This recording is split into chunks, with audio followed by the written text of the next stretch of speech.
رحم الله من قرأ الفاتحة.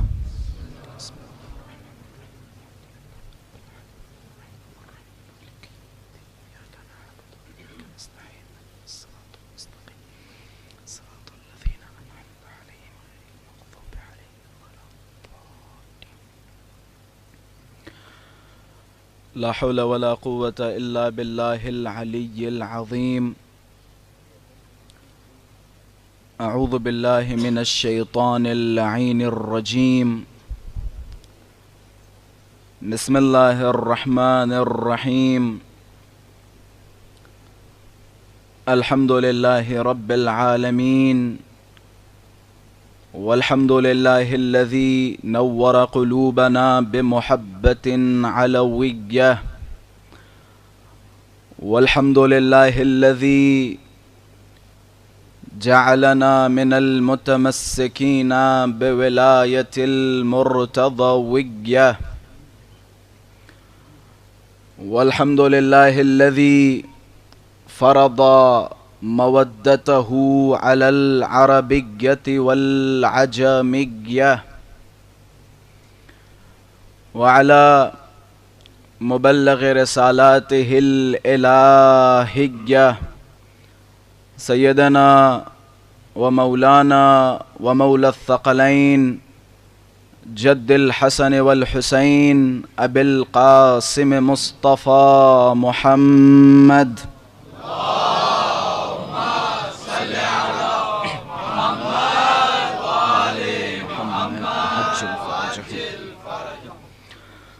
اللهم صل وسلم وزد وبارك على صاحب الدعوة النبوية والصولة الحيدرية والعصمة الفاطمية والحلم الحسنية والشجاعة الحسينية والعبادة السجادية والمعاصر الباقرية والآثار الجعفرية والعلوم الكاظمية والحجج الرضوية والجود التقوية والنقابة النقوية والهيبة العسكرية والغيبة الإلهية الحجة القائمية صلوات الله وسلامه عليهم أجمعين.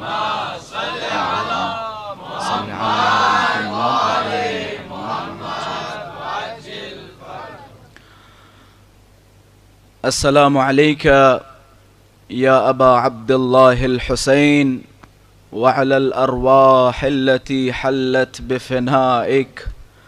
عليك مني سلام الله أبدا ما بقيت وبقي الليل والنهار، ولا جعله الله آخر العهد مني لزيارتكم. السلام على الحسين وعلى علي بن الحسين وعلى أولاد الحسين وعلى أصحاب الحسين. السلام عليكم جميعا ورحمة الله وبركاته. يا رب الحسين، بحق الحسين اشفع صدر الحسين بظهور الحجة. يا رب زينب، بحق زينب اشفع صدر زينب بظهور الحجة. اللهم عجل لوليك الفرج والعافية والنصر، واجعلنا من أعوانه وأنصاره. أما بعد، فقد قال الله تبارك وتعالى في محكم كتابه ومتقن خطابه: بسم الله الرحمن الرحيم.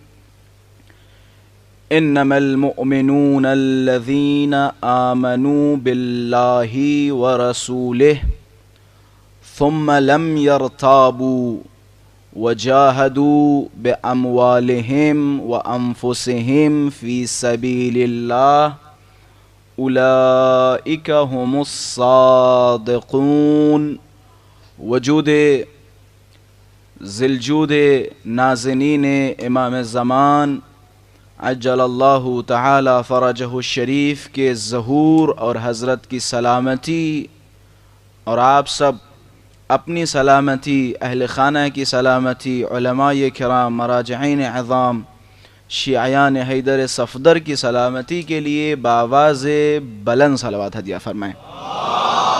اللہم صلی علی محمد وآل محمد وعجل فرجہم۔ ہمیں اور آپ کو امام حسین نے اپنے دسترخوان پہ بٹھایا ہے، اس بات میں شک نہ کرو۔ ہم بچپن سے سنتے چلے آ رہے ہیں اور ہمارے بزرگان بھی جب بھی کسی خدمت کا تذکرہ کیا جائے کہ جناب ماشاءاللہ سے آپ نے یہ عزاخانہ بنوایا، ماشاءاللہ سے آپ نے نوحہ پڑھا، ماشاءاللہ سے آپ نے تبرک تقسیم کروایا، تو جواب یہی ملتا ہے یہ آل محمد کی لگائی ہوئی نوکریاں ہیں۔ آل محمد نے ہمیں انتخاب کیا کسی کام کے لیے، یہ جواب ہوتا ہے۔ ابھی تک میں نے مختلف لوگوں سے گفتگو کی، مجھے ایک مشترکہ جواب جو ملا وہ آپ کی خدمت میں پیش کیا۔ یہ تو بس آل محمد نے ہمیں اس لائق سمجھا جو ہم سے یہ خدمت لی، یہ بات حقیقت ہے، شک نہ کرو، حقیقت ہے۔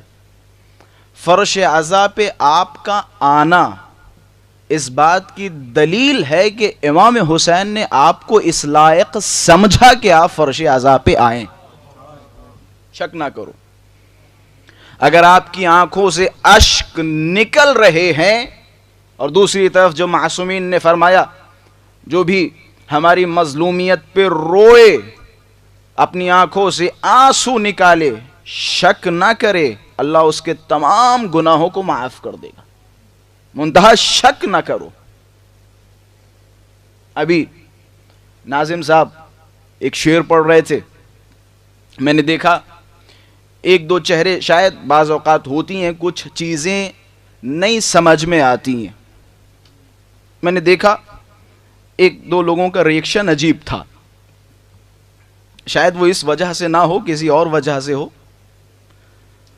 اور ہیں بھی یہ توحید کے مسائل ہیں اور بڑے دقیق مسائل ہیں، انہیں سمجھنے کی ضرورت ہے۔ اور میں ہمیشہ کہتا رہتا ہوں توحید ہم سے اچھی کسی کے پاس ہو تو بتاؤ بھائی، امام جعفر صادق سے بہتر کسی کے پاس توحید ہے؟ اللہم صلی علی محمد وآل محمد وعجل فرجہم۔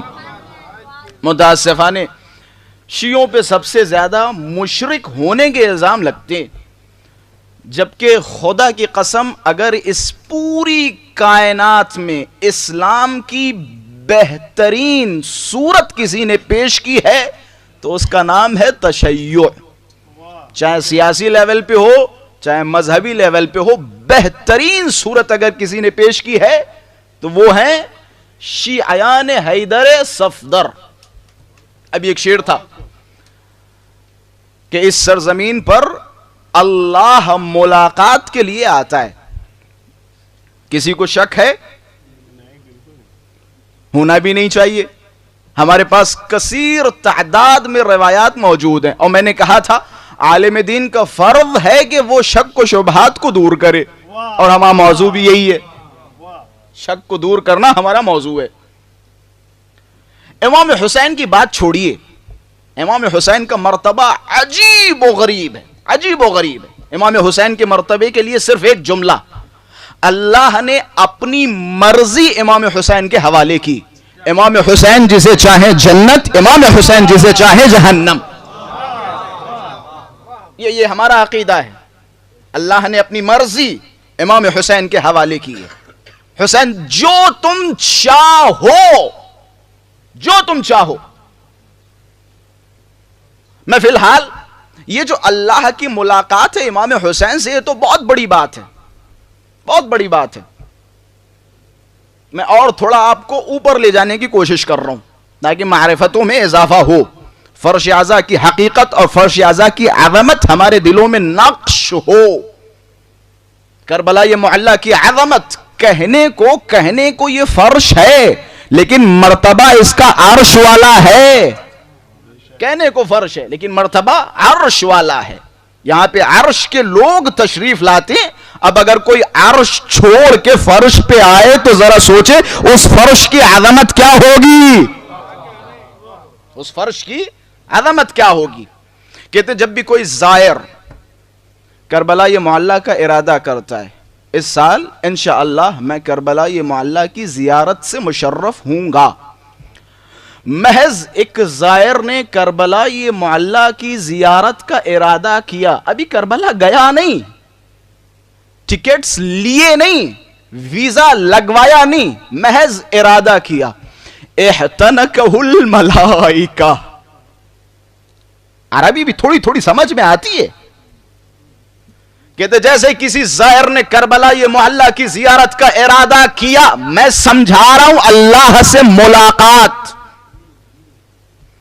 کسی زائر نے کربلا کی زیارت کا ارادہ کیا، احتنکہ الملائکہ، ملائکہ نے اسے چاروں طرف سے گھیر لیا. اب ملائکہ اس کی حفاظت کر رہے ہیں. جب تک یہ کربلا معلی جائے گا تب تک ملائکہ اس کی حفاظت کریں گے. اب جیسے یہ زائر کربلا یہ معلی کی زیارت کے لیے پہلا قدم گھر سے نکالتا ہے، کہتے ملائکہ اس کے تمام گناہوں کو اپنے ہاتھوں میں لے لیتی ہیں. جیسے جیسے اس کا قدم کربلا کی طرف بڑھتا جاتا ہے، ملائکہ اس کے گناہوں کو محو کرتے جاتے ہیں، مٹاتے جاتے ہیں. روایت کا آخری فقرہ شاید میں اس جوش و خروش کے ساتھ سمجھا نہ سکوں اور بیان نہ کر سکوں، لیکن سوچئے گا اور غور کیجئے گا.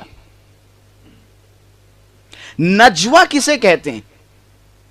نجوہ کہتے ہیں کسی شخص کے ساتھ اکیلے میں سرگوشی کرنا، راز و نیاز کی باتیں کرنا، اسے عربی میں کہا جاتا ہے نجوہ. اور یہ نجوہ اگر اللہ کے ساتھ کسی کا ملتا ہے تو وہ محمد مصطفیٰ کا ملتا ہے. حضرت معراج پہ گئے، عرش معلی پر اللہ کے ساتھ نجوہ کیا. یہ روایتیں ہیں.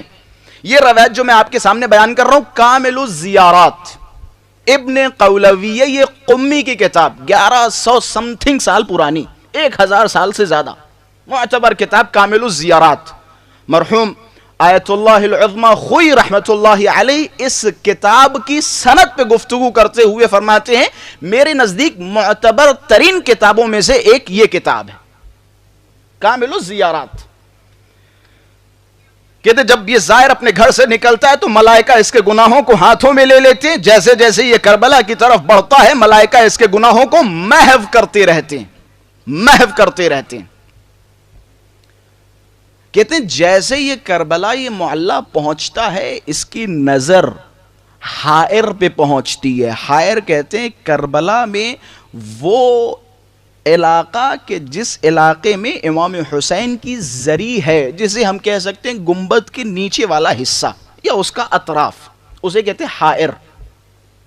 کہتے ہیں جیسے یہ زائر امام حسین حائر میں پہنچتا ہے، روایت کے الفاظ ہیں، روایت کے الفاظ نہ ہوتے تو میری کیا جسارت جو میں کہتا. کہتے ہیں جیسے یہ زائر کربلا یہ معلی اس حائر کے نیچے پہنچتا ہے، اب اس کا مقام کیا ہے؟ کہتے ہیں ناجاہ اللہ، یہ زائر اپنے رب کے ساتھ سرگوشیاں کرنے لگتا ہے، اپنے رب کے ساتھ راز و نیاز کرنے لگتا ہے. اس کا مقام اتنا بلند و بالا ہو جاتا ہے. یہ عظمت ہے، عظمت ہے ایک زائر حسین کی. اب ظاہر سی بات ہے بات آ گئی ہے تو میں ذکر کرتا چلوں. اسی روایت میں یا ایک اور روایت میں یہ جو گناہ کے معاف کرنے کا تذکرہ ہے اس کے لیے مختلف الفاظ استعمال ہوئے. ایک لفظ زیادہ تر ہم اور آپ سنتے غفرہ، غفرہ کا معنی وہی معافی. ایک لفظ ہے حبطا، ہے بے اطا، حبطا. بڑی ذمہ داری کے ساتھ اور محنت کے ساتھ آپ حضرات کی خدمت میں بیان کر رہا ہوں. بس میں یہاں گزارش یہ کروں گا کہ اسی محنت کے ساتھ سنیے گا تاکہ مجلس کا ماحول بن جائے.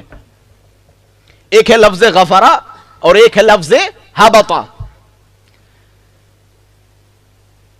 اس روایت میں یا اس سے ملتی جلتی روایت میں لفظ حبطا استعمال ہوا ہے.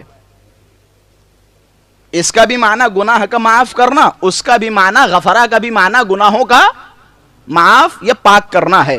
لیکن ان دونوں لفظ میں ایک ظریف سا فرق ہے اور اسی فرق کو سمجھانے کی کوشش کر رہا ہوں. جتنے بھی برائیاں ہیں، جتنے بھی گناہ ہیں، ان کی معافی کے لیے لفظ غفرا استعمال ہوا ہے، لیکن زائر امام حسین کے لیے لفظ حبطا استعمال ہوا ہے. ان دونوں کا ترجمہ ویسے تو میں کر نہیں پاؤں گا، ایک مثال کے ذریعے سمجھا سکتا ہوں. آپ ایک لکڑی لیجئے، لکڑی میں یہ کھیل ٹھوک دیجئے، کیل ٹھوک دی. یہ جو کیلیں آپ نے ٹھوکی اسے کہتے ہیں گناہ. اب میں آپ سے کہوں کہ جناب ان کیلوں کو نکال دیجئے، آپ نے کیلوں کو نکال دیا، اسے کہا جاتا ہے غفرا. اہل علم تشریف فرمائیں، پڑھے لکھے لوگ تشریف فرمائیں، ایسے علاقوں سے تعلق رکھنے والے تشریف فرمائیں کہ جنہوں نے مجلسوں کو بچپن سے سنا ہے. کیل جو آپ نے اس لکڑی میں ٹھوکی یہ ہو گئے آپ کے گناہ.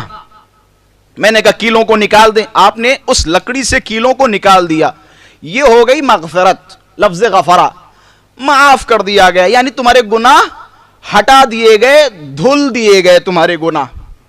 لیکن قابل غور بات یہ ہے کہ کیلیں لکڑی سے نکال دی لیکن اس کے اثرات لکڑی میں باقی ہیں. بھائی سمجھے کیلیں نکال دی لیکن اس کے سوراخ لکڑی میں باقی ہے، اسے کہا جاتا ہے غفرا.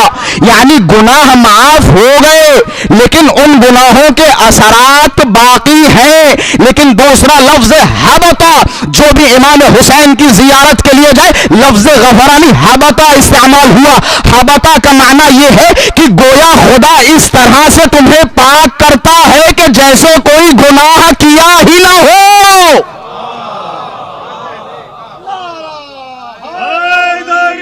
یا علی. اور میری اس بات پہ دلیل وہ روایات جو آپ نے اور ہم نے بچپن سے سنی. نہیں سنی روایت؟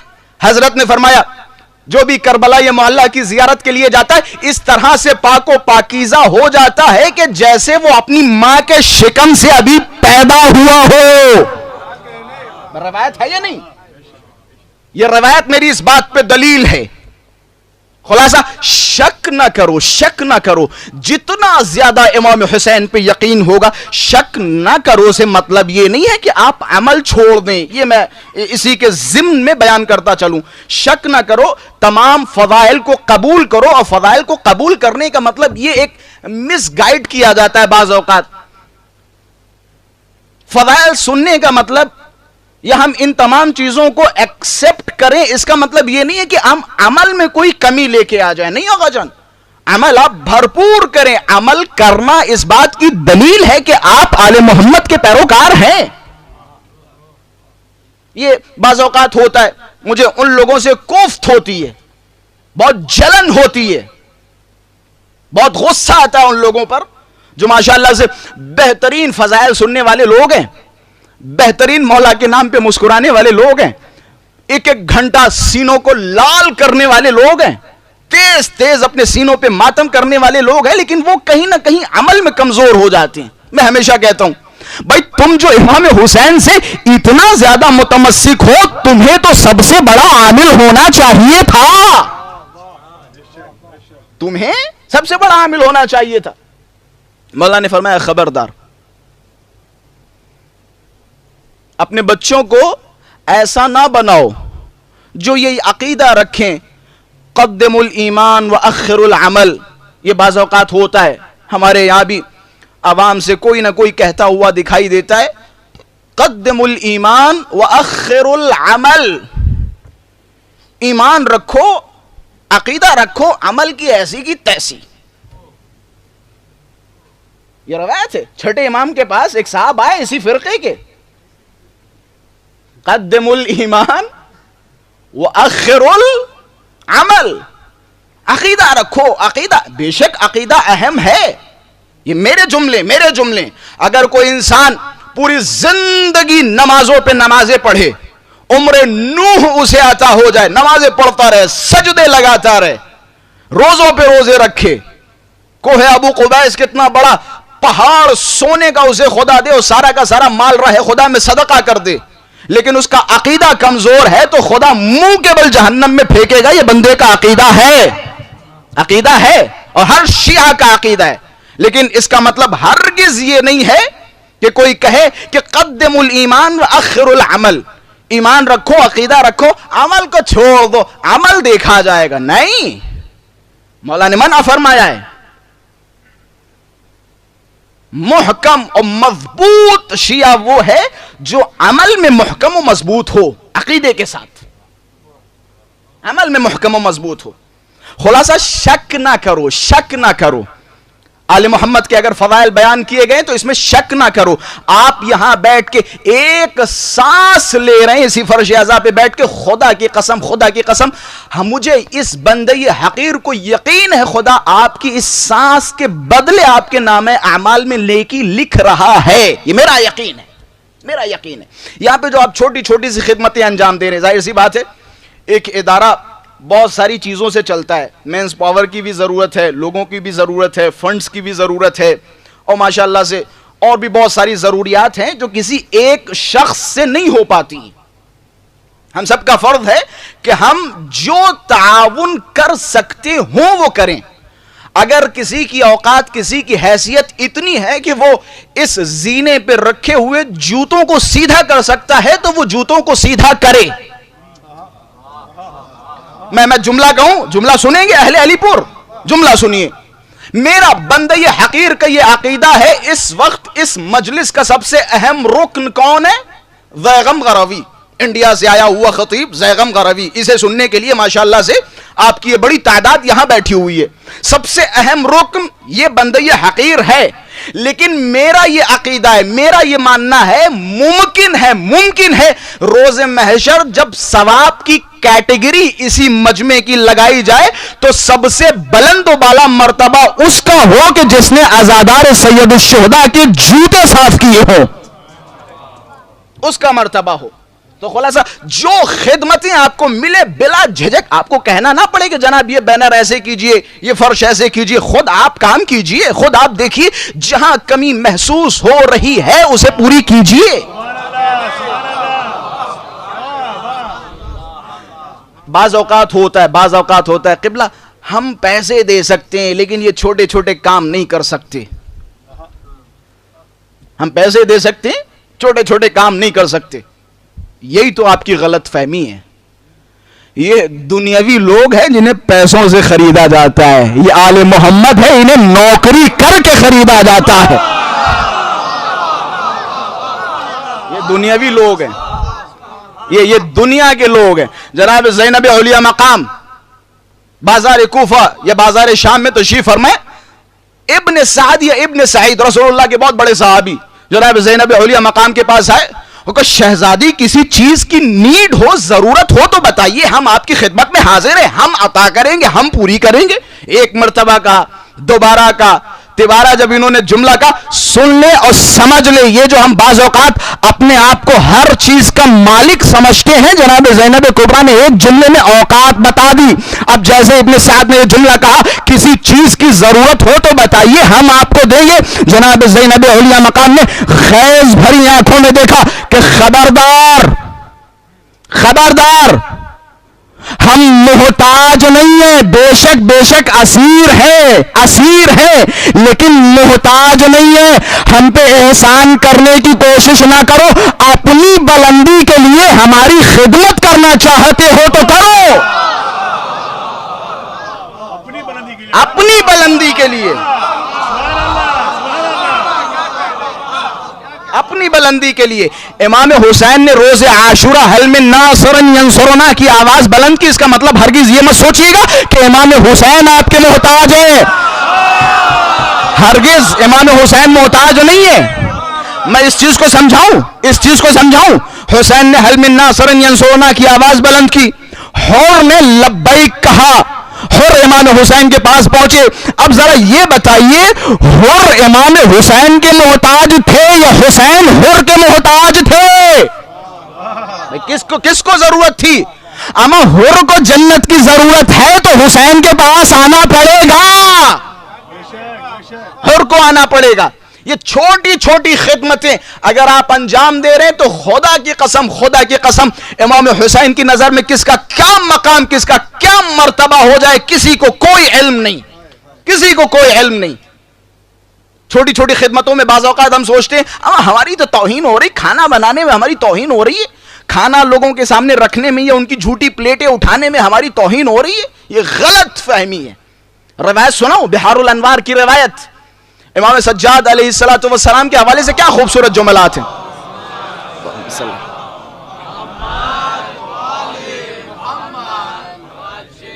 میں نے انہی گنہگار آنکھوں سے یہ روایت پڑھی ہے.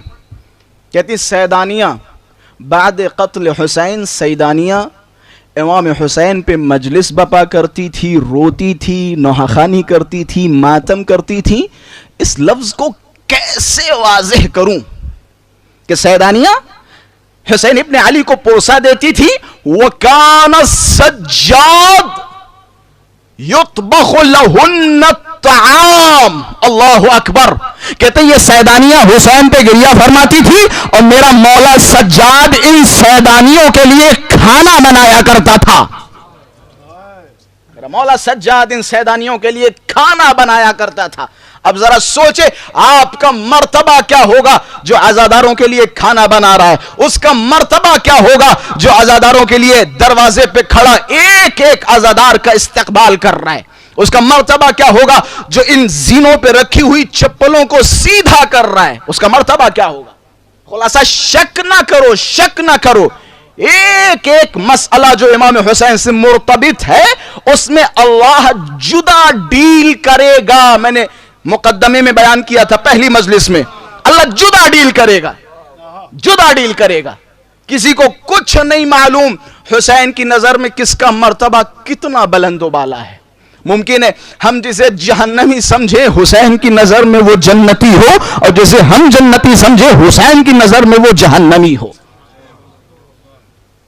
حسین کی نظر کرم بس ہاتھوں کو جوڑ کے یہ فرش اعضاء یہ حسین ہے. بے شک ہم سارے کے سارے گنہگار ہیں, ہم سے گناہ ہوتے ہیں, ہم سے لغزشیں ہوتی ہیں, ہم سے نمازیں چھوٹتی ہیں, ہم سے روزے چھوٹتے ہیں, ہم دین کے پابند نہیں بن پاتے.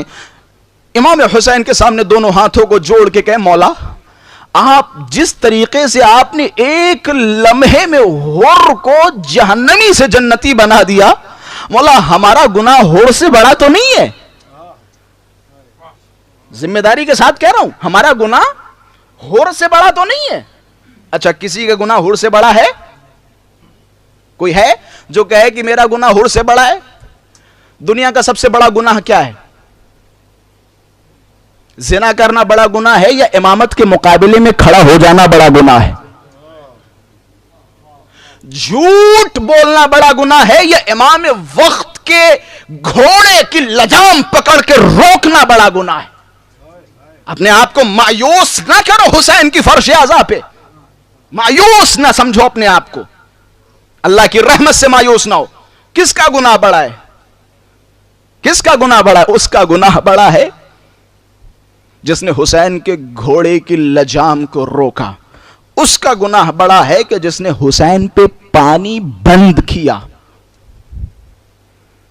پھر سے محبت ہے, عشق ہے, لیکن یہ جملے میں اس لیے کہہ رہا ہوں تاکہ ہم اپنے آپ کو مایوس نہ کریں امام حسین کے دسترخوان پر. وگرنہ کربلا میں یہ پانی کی مظلومیت کہیں نہ کہیں حر سے مرتبط ہے. جناب حر نے پانی بند کیا امام حسین کے لیے, لیکن اس کے باوجود جب حر امام حسین کی جانب بڑھے, سب سے پہلی فضیلت جو حر کے حق میں ثابت ہوئی, حر جیسے حسین ابن علی کے قدموں میں پہنچے کسی نے آواز دی, حر علی کی بیٹی زینب کا تجھے سلام ہو. پہلی فضیلت حر کے لیے علی کی بیٹی زینب کا سلام ہو. حر کہہ رہا ہے امام حسین سے, اے میرے مولا, اے میرے آقا, کیا مجھ جیسے لوگوں کے لیے توبہ یا کوئی گنجائش یا کوئی مغفرت کا دروازہ ہے؟ امام حسین دونوں ہاتھوں کو کھول کے حر آجا کلیجے سے لگ جا. دنیا میں بھی حر ہے, آخرت میں بھی حر ہوگا. تو آزاد ہے حر, تو آزاد ہے. حر کے مقابلے میں ہمارے گناہ بڑے چھوٹے ہیں. بس جس طرح سے حر نے اپنے آپ کو حسین ابن علی کی آغوش میں پیش کیا, ہم بھی ایام ہزائے حسینیہ میں امام حسین کے سامنے اپنے آپ کو پیش کریں. مولا یہ آپ کا خادم ہے, یہ آپ کا خادم ہے, آپ کے فضائل پہ مسکراتا ہے, یہ آپ کا خادم آپ کی مصیبتوں میں آنکھوں سے اشک بہاتا ہے, یہ آپ کا خادم ہے. شک نہ کرو. اللہ قرآن مجید میں خوبصورت الفاظ فرماتا ہے, انما المؤمنون الذین آمنوا باللہ ورسولہ. مومن وہ ہے جو اللہ و رسول پر ایمان لے کے آئے, ثم لم یرتابوا, پھر شک نہ کرے. اگر ہم امام زمانہ پہ ایمان لے کے آئے ہیں تو ہمارا فرض یہ ہے کہ ہم امام زمانہ کے وجود پہ شک نہ کریں. ہم امام زمانہ کے وجود پر شک نہ کریں. ایک تو شک نہ کریں, دوسرا ہمارے یقین کی منزل بلند و بالا ہو. سب سے پہلے تو ہم اپنے جوانوں کے اندر یہ یقین دلا سکیں, یہ یقین پیدا کر سکیں کہ امام زمانہ کا وجود ہے, امام زمانہ تشریف لائیں گے, امام زمانہ ظہور فرمائیں گے. ہم اپنے یقین کے اضافے کے لیے ہم سے یا آپ سے اگر کوئی پوچھے, بس میں تھوڑا سا فضائل کا ماحول بناؤں گا پھر انشاءاللہ ربط مصائب, ظاہر سی بات ہے ہم آل محمد کے نام پہ مسکراتے ہیں اور آل محمد کے ہی نام پہ روتے ہیں. اگر آنسو ہے تو آل محمد کی مظلومیت پر, اگر خوشی ہے تو آل محمد کی مسکراہٹ پر. اب جہاں آل محمد کے فضائل ہوئے وہاں چہروں پہ مسکراہٹ, جہاں آل محمد کے مصائب ہوئے وہیں آنکھوں میں آنسو. اگر ہم سے یا آپ سے کوئی پوچھے امام زمانہ کے وجود پہ کیا دلیل ہے, کم سے کم ہم اپنے آپ کو تو مطمئن کریں, اپنے آپ کو تو یقین کی منزل پہ پہنچائیں, اپنے بچوں کو یقین کی منزل پہ پہنچائیں. امام زمانہ کے وجود پہ سب سے بڑی دلیل کہ امام زمانہ کا وجود ہے, مشہور و معروف حدیث, لولا الحجہ لساخت الارض باہلہا. اگر اس روئے زمین پر اللہ کی حجت نہ ہو تو یہ زمین اپنے اہل کے ساتھ دھس جائے گی.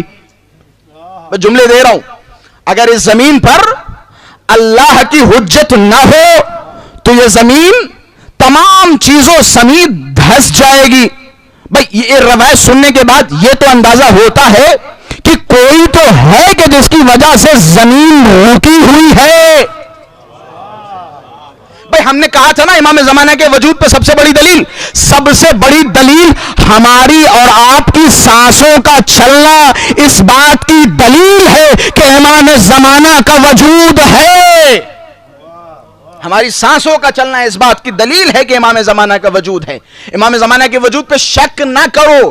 اگر کوئی شک کرے امام زمانہ کے وجود پر تو اس کے شک کو یقین میں تبدیل کرو. جناب سوال کرتے ہیں امام زمانہ ہے, اتنی لمبی عمر, ہاؤ از اٹ پاسبل کہ اتنی لمبی کسی کی عمر ہو, اتنی لمبی عمر ہو. اچھا یہ شک و شبہات میں ڈوبے ہوئے نفرت کے دیے ہیں, نفرت کے چراغ ہیں, جن کی آنکھوں پہ پردہ ہے, صم بکم عمی فہم لا یعقلون. یہ اندھے, بہرے, گونگے ہیں, تعقل کرنا نہیں سمجھتے, خود اپنی عقل کو استعمال کرنا نہیں جانتے. جناب اگر امام زمانہ زندہ ہیں تو کیوں نہیں آتے؟ کیسے ممکن ہے کہ اللہ کسی کو اتنے 100 سال زندہ رکھے؟ سب سے بھدی مثال دوں, سب سے بھدی مثال,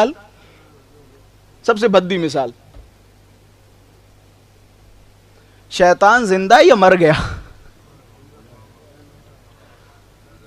سب سے بھدی مثال دے رہا ہوں. مطلب اللہ شیطان کو زندہ رکھ سکتا ہے, منجی بشریت کو زندہ نہیں رکھ سکتا. عجیب قاعدہ. دلیل مانگ رہے ہم سے, دلیل مانگ رہے ہیں امام زمانہ کے وجود پہ. اچھا جو برادران ہم سے دلیل مانگتے سب سے پہلے ہم انہی سے کہتے ہیں جناب آپ سب سے پہلے اپنی کتابوں کو اٹھا کے تو دیکھیے، کیا ایسا کبھی ہوا نہیں کہ کوئی بہت دنوں تک زندہ رہا ہو؟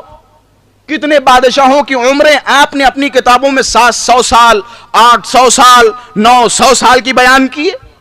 کتنے انبیاء کی لمبی لمبی عمریں آپ نے بیان کی؟ حضرت نوح کی عمر کتنی ہے جناب والا؟ 2500 سال، 900 سال تو نبوت رہی، 2500 سال کی عمر جناب نوح کی، مطلب اللہ جناب نوح کو 2500 سال زندہ رکھ سکتا ہے۔ امام زمانہ کی عمر ابھی کتنی ہوئی ہے؟ 1193 94 ایسے ہی ہوگی۔ خلاصہ یہ ہماری بدقسمتی ہے کہ ہمیں یاد نہیں ہے، ہمیں یاد ہونا چاہیے۔ کوئی ہے ایسا کہ جسے اپنی عمر یاد نہ ہو؟ برتھ ڈے سیلیبریٹ کرنے کے لیے ڈیٹ بھی یاد ہوتی ہے، ٹائم بھی یاد ہوتا ہے، اور 1149 پہ بیٹھ جاتے ہیں چراغ لے کے۔ اپنی عمروں سے غافل نہیں ہے لیکن امام زمانہ کی عمر سے غافل ہیں۔ یہ ہماری بدقسمتی، آپ کی نہیں، ہماری بدقسمتی، ہمیں خود نہیں یاد ہے، ہم خود مشکوک ہیں۔ جناب نوح کو اللہ 2500 سال زندہ رکھ سکتا ہے، امام زمانہ کو 1100 کچھ سال زندہ نہیں رکھ سکتا ہے؟ امام زمانہ کی عمر میں شک ہے؟ سب سے پہلا تو جواب آپ اس کو یہی دیں گے کہ جناب اپنی کتابوں میں تو دیکھیے کتنے ایسے لوگ ہیں جن کی عمریں لمبی لمبی ہوئی، یہاں تک کہ برادران اہل تسنن نے اپنی کتاب میں ایک گدھ کی عمر 700 کچھ سال بیان کی ہے، تاریخ یعقوبی میں۔ ایک گدھ کی عمر مطلب ایک پرندے کی عمر 700 کچھ سال، کیسے؟ جناب اللہ نے انہیں زندہ رکھا ہے۔ بھئی ہم بھی تو یہی کہتے ہیں کہ امام زمانہ کو اللہ نے زندہ رکھا ہے۔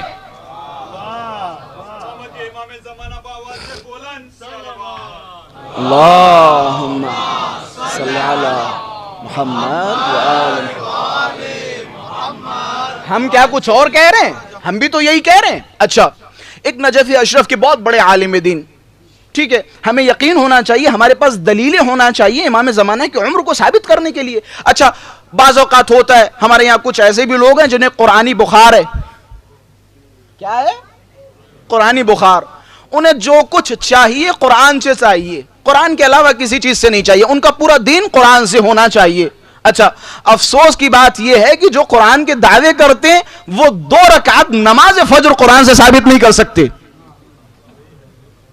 جائیں ثابت کر دیں، 2 رکعت نماز قرآن سے ثابت نہیں کر سکتے۔ خلاصہ جناب قرآن سے ثابت کیجئے امام زمانہ کی، کیسے ممکن ہے اتنی عمر ہو؟ اچھا، ایک زمانے تک ہمارے علماء اصحاب کہف کی مثال دیا کرتے تھے اور یہ دلیل تھی ہمارے لیے، لیکن یہ دلیل کب تک چلتی رہی؟ 300 سے 400 500 سال تک، کیونکہ اصحاب کہف کتنے 100 سال غار میں رہے؟ 300 کچھ۔ تو 300 کچھ تک جب امام زمانہ کی عمر تھی، اس وقت کے علماء سب سے بڑی دلیل یہی سمجھتے تھے اور یہی بیان کرتے تھے، دیکھو بھائی اصحاب کہف اتنے سال غار میں رہے تو لوگ ہاں ٹھیک ہے۔ لیکن اب جب امام زمانہ کی عمر 300 سے اوپر ہو گئی، اب ظاہر سی بات ہے اب اسی قرآن سے اس دلیل کو اتنا قبول نہیں کرتے۔ نجف اشرف کے ایک بہت بڑے عالم دین شک و شبہات میں مبتلا ہو گئے۔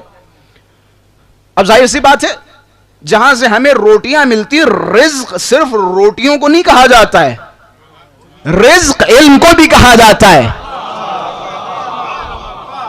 جہاں سے ہمیں روٹیوں کا رزق ملتا ہے وہیں سے علم کا رزق بھی آتا ہے۔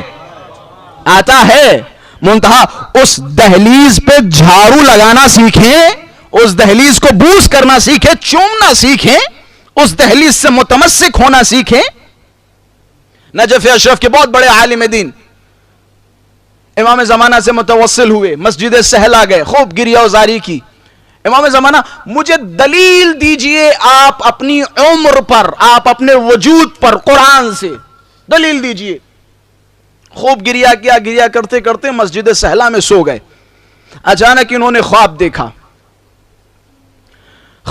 ایک صحرا ہے، ایک صحرا میں ایک خیمہ لگا ہوا ہے، لوگ خیمے کی طرف دوڑتے جا رہے ہیں۔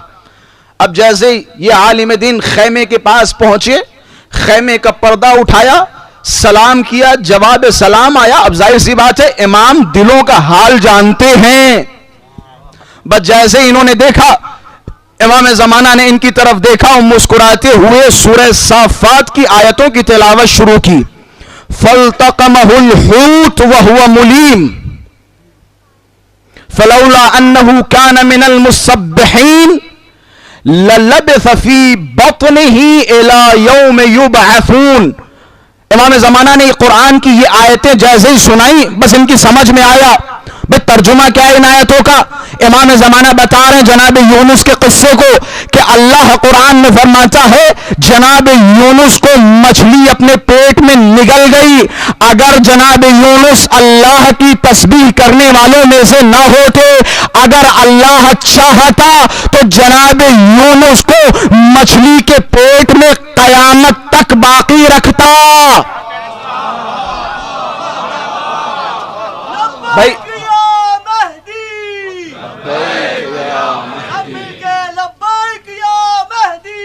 لبیک یا مہدی، آواز بلند صلوات، اللہم صلی علی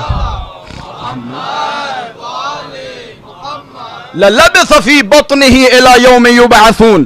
اگر اللہ چاہتا تو یونس کو قیامت تک مچھلی کے پیٹ میں رکھتا.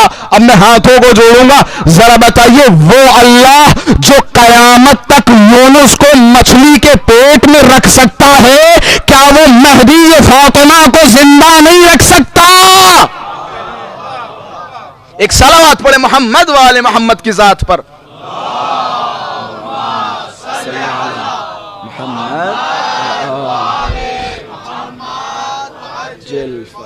خلاصہ ایمان لانے کے بعد شک نہ کرو.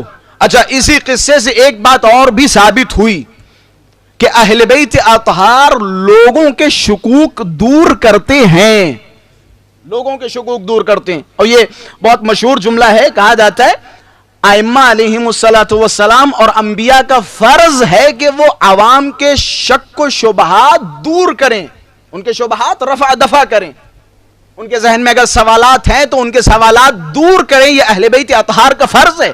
اور یہی وجہ ہے امام زمانہ کی گاہی بگاہی ہمیں ملاقاتیں نظر آتی ہیں. کس لیے امام زمانہ ہر زمانے میں کسی نہ کسی سے ملاقات کرتے رہتے؟ تاکہ اگر کسی کے دل میں تھوڑا بہت شک آئے تو اس کا شک یقین میں بدل جائے.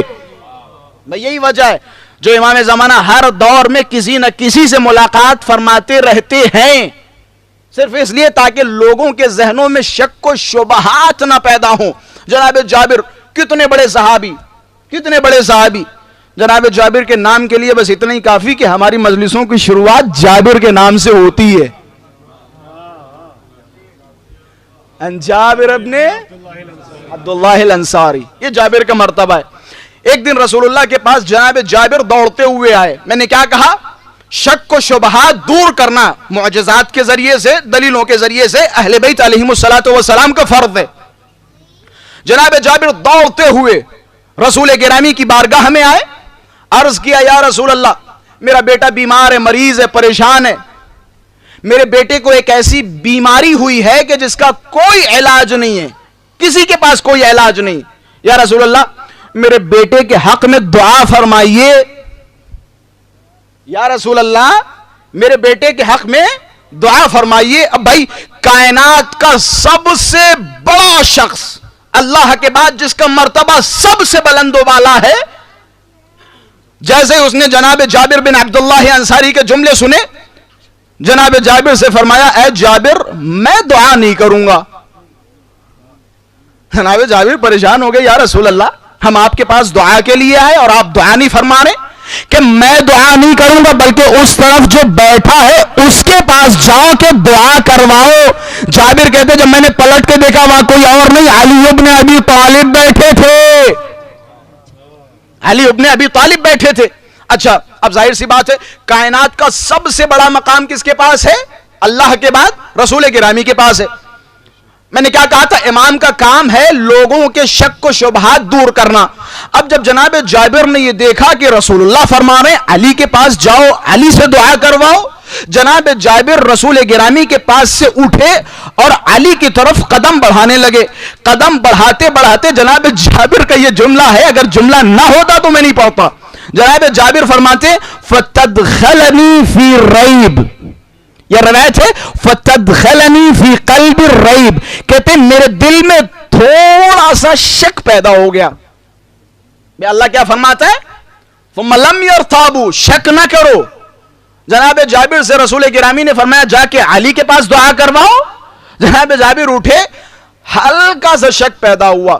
جناب جابر جیسے ہی علی ابن ابی طالب کے پاس بیٹھے، بھائی علی ابن ابی طالب ہے، کائنات کا امام ہے، دلوں کے راز جانتا ہے. جابر نے نہ کچھ کہا نہ علی نے کچھ بتایا، اب مسکرا کے فرمایا کہ جابر کیا کوئی شک ہے؟ کیا کوئی شک ہے؟ بھائی جابر کی میرے خیال سے شک اسی وقت دور ہو گئی ہوگی جب علی نے سوال کیا کیا کوئی شک ہے. بھائی شک تو اسی وقت دور ہونے چاہیے. یا خلاصہ جیسے جابر پہنچے تو مولا کے پاس ایک درخت تھا، کھجور کا درخت. مولا نے کھجور کی درخت کی طرف دیکھا، اب کہ یا ایتھا النخلہ من انا، اے کھجور کے درخت ذرا بتا تو صحیح میں ہوں کون. بس جابر پریشان ہے، حیران ہے، متحیر ہے. اب جیسے ہی علی نے کھجور کی درخت کی طرف دیکھ کے فرمایا اے درخت کھجور ذرا بتا دے میں ہوں کون. بھائی اتنا سننا تھا، کھجور کے درخت سے آواز آئی انت امیر المؤمنین، انت امام المتقین، انت حجت اللہ الکبریٰ. آپ اللہ کی بڑی حجت ہیں، آپ امام متقین ہیں. اہل بیت کا کام کیا ہے؟ لوگوں کے دلوں سے شک و شبہات دور کرنا. انشاءاللہ کل میں فضائل کا باب کھولوں گا، کس طرح سے اہل بیت اطہار نے لوگوں کے دلوں سے شک و شبہات دور کیے. یہی وجہ ہے کربلا یہ معلّہ میں اگر کسی کے اندر تھوڑا بہت شک و شبہات تھا، امام حسین نے اس کے شک و شبہے دور کیے. حر کے دل میں بھی اگر کوئی شک تھا تو امام حسین نے حر کا شک دور کیا. اگر زہیر بن قین کے دل میں کوئی شک تھا تو امام حسین نے زہیر بن قین کا شک دور کیا. آپ جانتے جناب زہیر بن قین کتنے زیادہ مشکوک تھے امام حسین کو لے کر. یہ معارف اہل بیت بیان کر رہا ہوں. فضائل ماشاءاللہ سے سنتے رہتے ہو، بہترین سماعتیں ہیں، لیکن ماہ محرم میں ساتھ ہی ساتھ معارف بھی بیان ہونے چاہیے تاکہ ہماری معرفت، ہمارا تمسک اہل بیت اطہار سے زیادہ ہو. جناب زہیر بن قین، اپنے کلیجوں پہ ہاتھ رکھ کے سنیے گا. جناب زہیر بن قین، جناب زہیر بن قین کے دل میں اس قدر شک و شبہات تھے کہ جب یہ قافلہ امام حسین کا مکے سے روانہ ہوا تو جناب زہیر بن قین اپنا دامن چھڑاتے ہوئے حسین سے بھاگ رہے تھے. زہیر بن قین اپنا دامن چھڑا کے بھاگ رہے تھے کہ کہیں ایسا نہ ہو حسین ابن علی مجھے دیکھ لیں اور کہہ دیں کہ ہمارے ساتھ آ جاؤ. زہیر بن قین بھاگ رہے تھے. تاریخ میں یہ لفظ سب تو ضبط ہے جب جناب علی اکبر، قصہ کچھ اس طرح ہے کہ جناب زہیر کا قافلہ پیچھے تھا، امام حسین پہلے روانہ ہو چکے تھے، زہیر رک گئے. زہیر 1 یا 2 دن کے بعد مکے سے نکلے. اب ظاہر سی بات ہے حسین ابن علی کے ساتھ قافلہ بڑا تھا، تو جو بڑا قافلہ ہوتا ہے وہ زیادہ رک کے چلتا ہے. اب کسی کو کیا حاجت، کسی کو کھانا کھانا یا کسی کو اور حاجتیں پوری کرنی ہے تو رک کے چلتا ہے. زہیر بن قین بعد میں نکلے تھے. انہوں نے سوچا حسین کا قافلہ جہاں پہنچنے والا ہوگا وہاں پہنچ چکا ہوگا، اب نکلو پیچھے سے. لیکن یہ اللہ کا بچھایا ہوا جال ہے، جاؤ گے تو کہاں جاؤ گے. جناب زہیر بن قین نکلے، لیکن ایک مقام پہ، ایک جگہ پر حسین ابن علی کے قافلے سے ٹکرا گئے. جناب زہیر بن قین کے پاس امام حسین نے کسی کو بھیجا کہ جا کے زہیر سے کہہ دو حسین تمہیں بلا رہے ہیں. قاصد زہیر بن قین کے پاس پہنچا اور حسین کا پیغام دیا. زہیر بن قین کا پہلا جملہ، بھائی شک کی حد دیکھیے، پہلا جملہ کہ میں مسلمانوں کی جنگ میں شریک نہیں ہوں گا. مطلب کیا؟ مطلب زہیر بن قین نعوذ باللہ یزید جیسے شخص کو مسلمانوں کے دائرے میں سمجھ رہے تھے. دیکھیں شک کتنی زیادہ تھی. لیکن امام حسین کو یقین ہے زہیر بن قین پر. زہیر منع کرتے جاتے، حسین قاصد بھیجتے جاتے ہیں. آخر کار جناب ابا عبداللہ الحسین نے اپنے بیٹے علی اکبر کو زہیر بن قین کے پاس بھیجا کہ بیٹے علی اکبر جاؤ، زہیر سے کہو تمہیں حسین ابن علی نے بلایا. جناب علی اکبر زہیر بن قین کے پاس پہنچے. یہاں ان کی زوجہ دیلم کے بھی کچھ جملات نقل کیے جاتے ہیں. میں نے کسی تاریخ میں پڑھے نہیں، کسی کتاب میں پڑھے نہیں، لیکن بزرگ علماء و خطبہ سے سنے ہیں. خطبہ نے فرمایا یہاں جناب زہیر بن قین کی زوجہ دیلم نے غیرت دلانے کے لیے زہیر سے کہا، زہیر نبی کا نواسا تمہیں بلا رہا ہے، تم جانے سے انکار کر رہے ہو؟ لو میری چوڑیاں یا میرا لباس تم پہنو، میں جا رہی حسین ابن علی کی مدد کے لیے. یہ جملہ علماء و خطبہ نے نقل کیا ہے، میں نے کسی کتاب میں نہیں پڑھا لیکن ہے. خلاصہ جناب زہیر کی زوجہ نے جب جناب زہیر کو زیادہ غیرت دلائی، میں نتیجہ دوں گا، نتیجے کی ذمہ داری لے رہا ہوں، بس اپنی سماعتوں کو بیدار رکھیے گا. جناب زہیر کی زوجہ نے زہیر کو غیرت دلائی. جناب زہیر نے کہا ٹھیک ہے، میں حسین ابن علی کی مدد کرنے نہیں جاؤں گا، لیکن حسین ابن علی سے ملاقات کرنے جاؤں گا تاکہ انہیں خود جا کے سمجھا سکوں یا کنونس کر سکوں، جو بھی ہو کہ ٹھیک ہے. جناب زہیر بن قین پہنچے اور پہنچنے کے بعد امام حسین سے تھوڑی سی ملاقات ہوئی. جیسے ہی واپس خیمے میں آئے اپنی زوجہ دیلم کی طرف دیکھا کہ دیلم میں تجھے طلاق دیتا ہوں. کیا ہو گیا؟ کیا ہو گیا زہیر کو؟ دیلم میں تجھے طلاق دیتا ہوں. کس لیے؟ میں حسین کے ساتھ جا رہا ہوں، میں حسین کے ساتھ جا رہا ہوں. جناب دیلم فرما رہی کیا ہو گیا؟ ابھی تک تو تم حسین سے ملنے کے لیے تیار نہیں تھے. ایک ملاقات کچھ لمحات میں ایسا کیا ہوا جو تم مجھے طلاق دینے کے لیے تیار ہو گئے؟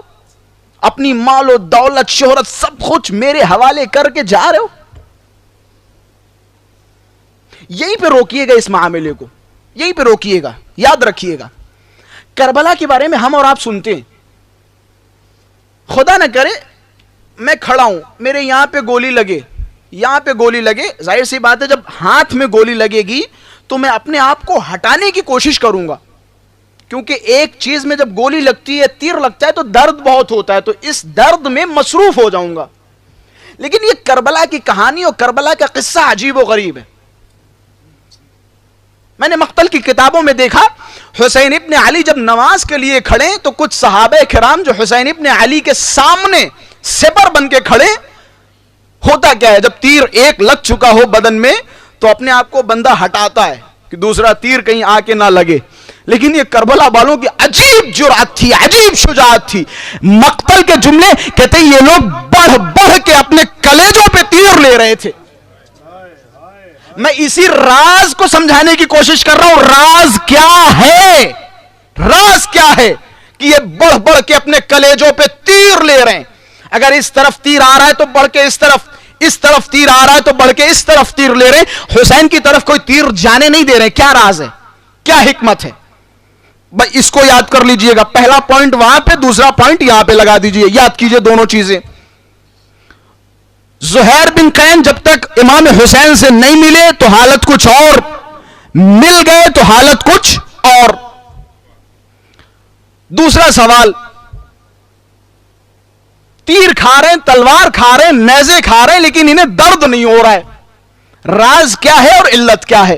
اس راز و علت کو سمجھانے کے لیے تھوڑا سا میں قرآن کی طرف لے کے جاؤں گا. قصے یہ یوسف کو بیان کروں گا جو ماشاءاللہ سے جوانوں کے ذہنوں میں سب تو ضبط ہے. ماشاءاللہ سے اہل قرآن ہے اور سورہ یوسف سے بڑی دلچسپی بھی رکھی جاتی ہے، تو قصہ ماشاءاللہ سے سب کے ذہنوں میں سب تو ضبط ہے۔ جناب زلیخا پر الزام لگا، جناب زلیخا نے اپنے الزام کو برطرف کرنے کے لیے ایک نشست بٹھائی، مصر کی بڑی بڑی شاندار خواتین کو بلایا، اور بلانے کے بعد کہ ٹھیک ہے یہ لو چاقو اور یہ لو پھل، میں یوسف کو گزاروں گی، یوسف کو دیکھنے کے بعد نتیجہ دے رہا ہوں، خدا کی قسم یاد رکھیں گے نتیجہ، یوسف کو گزاروں گی، یوسف کو دیکھنے کے بعد اس پھل کو کاٹ دینا۔ یوسف کا گزر ہوا، عورتوں نے پھل کاٹا، جناب زلیخا نے مسکراتے ہوئے عورتوں سے کہا ذرا اپنے اپنے ہاتھوں کی طرف دیکھو۔ اب جب مصر کی خواتین نے اپنے ہاتھوں کو دیکھا تو قرآن کی آیت کیا ہے؟ وَقَطَّعْنَا أَيْدِيَهُنَّ، ان لوگوں نے پھلوں کے ساتھ ساتھ اپنے اپنے ہاتھوں کو کاٹ لیا تھا۔ مفسرین کی خدمت میں اس آیت کو رکھا، میں نے کہا بھائی اس آیت کو سمجھائیے۔ مفسرین نے فرمایا کہ اس آیت میں اللہ سمجھانا یہ چاہتا تھا کہ یہ خواتین جمال یوسف کو دیکھنے کے بعد یوسف کے جمال میں اتنی محو ہو گئی تھی کہ انہیں پتہ ہی نہیں چل رہا تھا پھل کٹ رہا ہے یا ہاتھ۔ میں کربلا لے کے جا رہا ہوں، انہیں پتہ نہیں چلتا تھا پھل کٹ رہا ہے یا ہاتھ۔ اب آئیے کربلا، یہ سارے کے سارے اصحاب حسینی جمال یوسف زہرا میں اس طرح سے محو ہو گئے تھے۔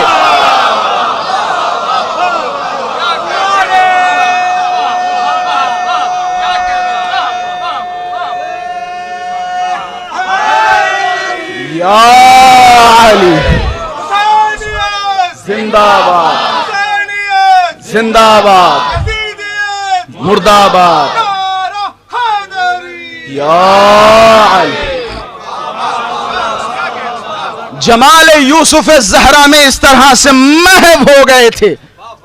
زہیر بن قین نے جب تک حسین کو نہیں دیکھا تب تک زہیر شک و شبہات میں مبتلا ہیں، لیکن جیسے ہی حسین کو دیکھا جمال یوسف زہرا میں محو ہو گئے۔ اپنی زوجہ سے کہا دائلم، یہ دنیا تیرے حوالے، یہ دنیا کی خواہشات تیرے حوالے، میں تو چلا اپنے مولا پہ قربان ہونے۔ تیر آ رہے تھے لیکن ان کی نظروں کے سامنے حسین کا وہ چمکتا ہوا چہرہ تھا۔ تلواریں چل رہی تھی لیکن انہیں حسین کی نظر، حسین کے اوپر ان کی نگاہ تھی، نظریں تھی۔ یہ جمال یوسف زہرا میں محو شدہ لوگ تھے۔ یہی وجہ ہے جناب حر اسی وقت امام حسین کے چہرے میں محو ہو چکے تھے جب امام حسین سے پہلی ملاقات ہوئی۔ بس حر تھوڑا مشکوک تھے، نہیں تو حر نے فیصلہ تو وہی کر لیا تھا، فیصلہ وہی کر لیا تھا۔ بس کچھ پریشر تھا، حکومت کی طرف سے دباؤ تھا، ساتھ میں لشکر تھا، اپنی جان پیاری تھی اس وقت تک۔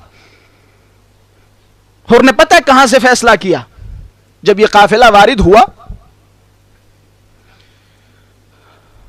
امام حسین نے دیکھا ایک لشکر کھڑا ہے جس کے جانور پیاسے، ظاہراً امام حسین کے بارے میں سنتے ہیں۔ میں نے یہ روایت ابو الفضل عباس کے بارے میں پڑھی ہے۔ ابو الفضل عباس نیچے اترے، جانوروں کی طرف دیکھا، امام حسین کے پاس آئے کہ آقا یہ سارے جانور پیاسے ہیں، آپ کی اجازت ہے میں ان جانوروں کو پانی پلا دوں؟ اللہ اکبر۔ جس سے جانور کی پیاس برداشت نہ ہوتی ہو، اس نے سکینہ کی پیاس کو کیسے برداشت کیا ہوگا؟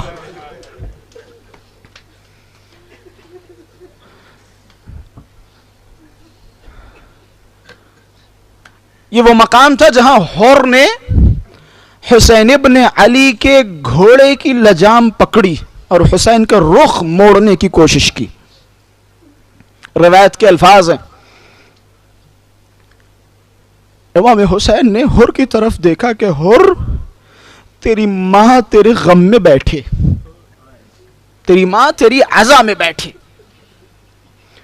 حر کا یہ ایک جملہ بتاتا ہے کہ حر کے دل میں تبدیلیاں پیدا ہو چکی تھیں۔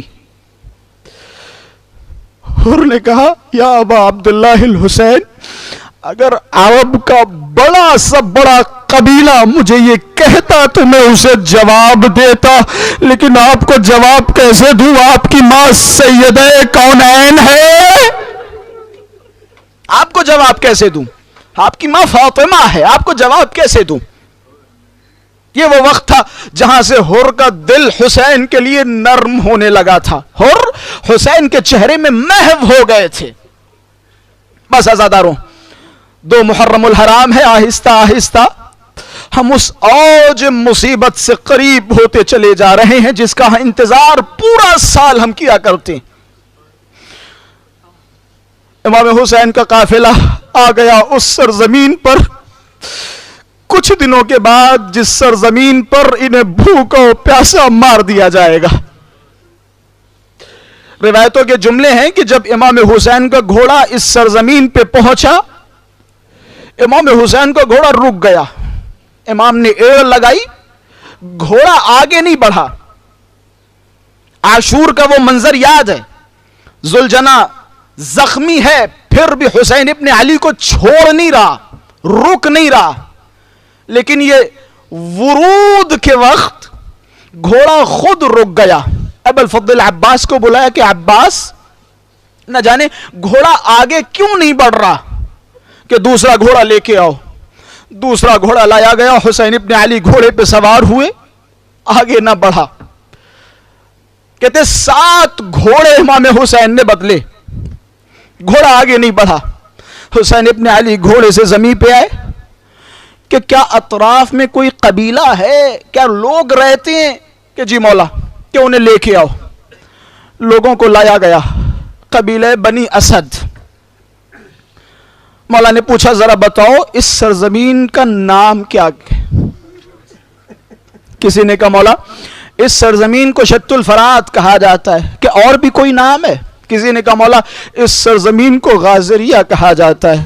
اور بھی کوئی نام ہے؟ کہ مولا اس سرزمین کو نینوا کہا جاتا ہے۔ کہ اور بھی کوئی نام ہے؟ کہ اب ہمیں تو نہیں پتا لیکن ایک بزرگ ہے شاید اسے معلوم ہو۔ مولا نے کہا اسے لاؤ۔ اسے جب لایا گیا، پہلا نام جو اس کی زبان سے نکلا، مولا نے پوچھا کیا اس کا کوئی اور بھی نام ہے؟ کہ ہاں، اس سرزمین کو کربلا کہا جاتا ہے۔ اس سرزمین کو کربلا کہا جاتا ہے۔ بس جیسے ہی سنا، حسین زمین پہ بیٹھ گئے، انا للہ و انا الیہ راجعون۔ زینب علیہ مقام دوڑی، ابو الفضل عباس دوڑے۔ زینب نے بھائی کے شانوں کو پکڑا، اے میرے بھیا حسین، سب خیر تو ہے؟ اے زینب کیسی خیر؟ یہ وہ زمین ہے جہاں میرا جواں بیٹا اکبر تڑپے گا۔ اے میری بہن زینب، یہ وہ زمین ہے جہاں میرا گلا کاٹا جائے گا۔ ارے یہ وہ زمین ہے جہاں قاسم کے چھوٹے چھوٹے ٹکڑے کیے جائیں گے۔ ارے یہ وہ زمین ہے جہاں تیرے 2 ننھے ننھے اون و محمد گھوڑوں کی ٹاپوں سے پامال ہوں گے۔ اللہ اکبر، ہو گیا امام حسین کا سفر ختم۔ روایتوں کے جملے ہیں، امام حسین نے قبیلہ بنی اسد کو بلایا۔ یہ امام حسین کی مظلومیت ہے، یہ امام حسین کی غربت ہے۔ قبیلہ بنی اسد کو بلایا اور بلانے کے بعد فرمایا کہ یاد رکھو میں اس سرزمین پہ آیا ہوں، میں اس سرزمین کو خرید رہا ہوں، خریدنے کے بعد یہ سرزمین تمہارے حوالے کرتا ہوں۔ یاد رکھنا تمہاری یہ ویران زمینیں ہماری شہادتوں کے بعد آباد ہو جائیں گی۔ تمہاری ان ویران زمینوں پہ دور دور سے لوگ آیا کریں گے۔ یاد رکھنا جب بھی یہاں کوئی آئے اسے 3 دن مہمان رکھنا، اسے بھوکا نہ رہنے دینا، اسے پیاسا نہ رہنے دینا۔ میں ہاتھوں کو جوڑوں گا، اے میرے مولا، اے میرے آقا، ارے جو خود بھوکا و پیاسا مارا گیا ہو۔ اللہ اکبر، اللہ اکبر، ہو گئی آواز بلند۔ عاشورہ قریب آتا جا رہا ہے، جو خود بھوکا و پیاسا مارا گیا ہو اسے ہماری پیاس کا خیال ہے، ہماری بھوک کا خیال ہے کہ یاد رکھنا یہاں کوئی زائر پریشان نہ ہو۔ آج جب ہم کربلا یہ محلہ جاتے، کوئی ہمارے ہاتھوں میں پانی رکھتا ہے، کوئی ہمارے لبوں پہ کھانا رکھتا ہے، جیسے یہ کھانا پانی دیکھو حسین کا رخ کرو، السلام علیکہ یا ابا عبداللہ۔ مولا قربان جاؤں آپ پر بنی اسد کو بلایا کہ اے بنی اسد کے لوگوں، جب ہمیں مار دیا جائے، ہمارے لاشوں کو پامال کر دیا جائے تو تم آنا، ہمارے لاشوں کو تلاش کر کے قبریں کھودنا، ہمیں غسل و کفن دے کے دفن کر دینا۔ امام حسین کی وصیت یہاں ختم نہیں ہوتی، جب مرد چلے گئے عورتوں کو بلایا کہ اے بنی اسد کی عورتوں، ہو سکتا ہے تمہارے مرد لشکر کے ڈر سے نہ آئے، تم پانی بھرنے کے بہانے آنا، ہمارے غریب لاشوں کو دفن کر دینا۔ ارے حسین کی آخری مظلومیت، روایت کے جملے ہیں، حسین نے بچوں کو بلایا کہ اگر تمہارے والدین نہ آئے تو کھیلنے کے بہانے گھروں سے آنا، ارے ایک ایک مٹھی خاک ہمارے جسموں پہ ڈال دینا، ارے ہمیں کوئی غسل دینے والا نہ ہوگا، کوئی کفن دینے والا نہ ہوگا۔